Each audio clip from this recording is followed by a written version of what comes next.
Have you ever wondered about predictions regarding the Jewish Messiah's arrival? Is Jesus the Jewish Messiah? Well, it is said that a prominent rabbi believes that Benjamin Netanyahu, the former Israeli prime minister, will reveal the long-awaited Messiah next month. Curious to know more? So let's dive into this video today to uncover all the fascinating details. The Messiah in Judaism is like a special person who will come one day to save and free the Jewish people. They believe this Messiah will be a king or a religious leader who gets blessed with holy oil. This idea came from Judaism, and in their holy book they talk about kings and leaders being called messiahs. But it's not only in Jewish history. A king named Cyrus the Great in the past was even called a messiah because he helped rebuild the Jerusalem temple. In Jewish beliefs, the Messiah will be a future Jewish king from the family of King David. They think this person will also get blessed with holy oil and lead the Jewish people during a special time called the Messianic Age. People often call this expected leader the King Messiah. This idea of the Messiah influenced the start of Christianity, which began as a group of Jewish people who believed in a Messiah during the time of the Second Temple. The criteria to be fulfilled by the Jewish Messiah. Jewish teachings don't use the word Messiah like we often hear. Instead, they say Moshiach, which means anointed. But still they have a strong belief in someone special called the Messiah. This belief comes from God's teachings to the Jewish people, so they know best about who this Messiah should be. They find evidence of the Messiah in their holy books, like the Bible. Firstly, the Messiah must be Jewish, as mentioned in verses Deuteronomy chapter 17, verse 15. Secondly, the Messiah has to come from the tribe of Judah and be a direct descendant of King David and King Solomon, as mentioned in Genesis chapter 49, verse 10, Psalms chapter 89, verse 29 to 38, Jeremiah chapter 33, verse 17.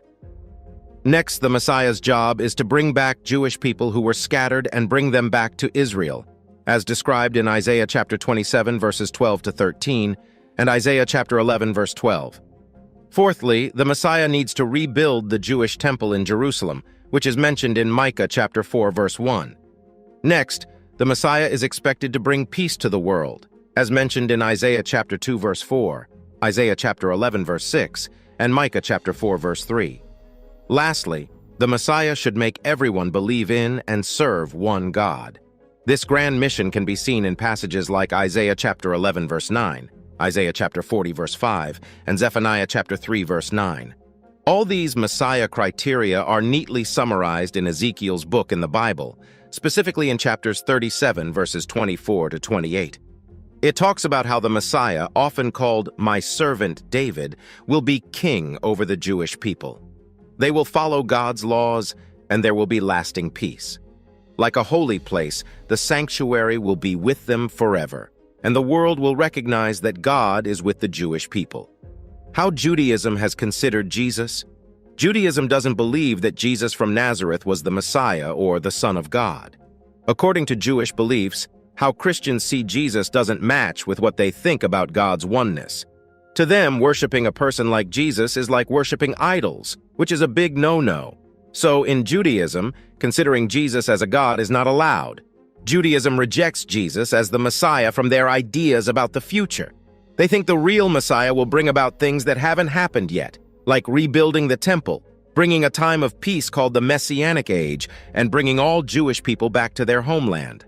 In history, some Jewish writers and scholars didn't have good things to say about Jesus. They saw him as a false prophet, and their opinions about Jesus were mostly negative. But during the Middle Ages, some important Jewish scholars like Judah Halevi and Maimonides saw Jesus as someone who prepared the way for a future time when everyone would believe in one God and act ethically. Some modern Jewish thinkers, starting in the 18th century with Jacob Emden and Moses Mendelssohn, thought that maybe Jesus was more like a Jewish person than what the Gospels or traditional Jewish stories say. Why could Jesus not have been the Jewish Messiah? When we look at these rules closely, we see that Jesus was Jewish but didn't meet the other rules. One big problem is his family tree. The New Testament says Jesus didn't have a human dad. But Jewish beliefs say your family and tribe are decided by your dad, and Jesus can't be from the tribe of Judah or from King David and King Solomon because of this. There are more issues with trying to prove Jesus' family through Joseph, who was Mary's husband. Jesus' mom. The New Testament says Joseph came from King Jeconiah, who was cursed in the Jewish Bible to never have a descendant ruling on David's throne. So even if Jesus got his family line from Joseph, it would make him even less likely to be the Messiah. Lastly, there's a big problem with how Jesus' family tree is written in Matthew chapter 1 and Luke chapter 3. Some Christians say Luke's list is about Jesus' mom, Mary. But this doesn't make sense even in the original Greek version. And remember, Jewish beliefs say your family comes from your dad, so tracing it through your mom doesn't count. Even if we could do that, Luke 3:31 says Mary is from a different part of King David's family, not the one the Jewish Bible says the Messiah should come from. The other rules, like bringing peace or making everyone believe in one God, haven't happened either, both in Jesus' time and afterward. Some Christians might say these things will happen when Jesus comes back a second time, but this idea doesn't come from the Bible. So according to Jewish beliefs, Jesus doesn't meet the criteria to be the Messiah. Did Jesus reject Judaism? Some parts of the Gospels might seem to go against Jewish beliefs. Mark says Jesus called some forbidden foods clean, but it's unclear what he meant. Jesus and his early followers still followed Jewish rules. The New Testament says Jesus is equal to God, which doesn't match Jewish belief in one God. Some Jewish people back then thought God could become human, and some saw Jesus as an angel. There are Jewish texts mentioning Jesus. Josephus, a historian, talked about him, but later, Christians may have added to his writings. The Talmud mentions Yeshu, possibly Jesus, and once said he was hanged before Passover for leading Jews astray. But this was later removed because it hurt Jews. Toledot Yeshu's book tells a different story about Jesus, but isn't widely known in Judaism. Maimonides, a famous Jewish scholar, said Jesus wasn't the Messiah, but caused harm to Jews. He believed Jesus led to Jewish deaths and exile, changed the Torah, and made people worship a false god. What does the Rabbi believe?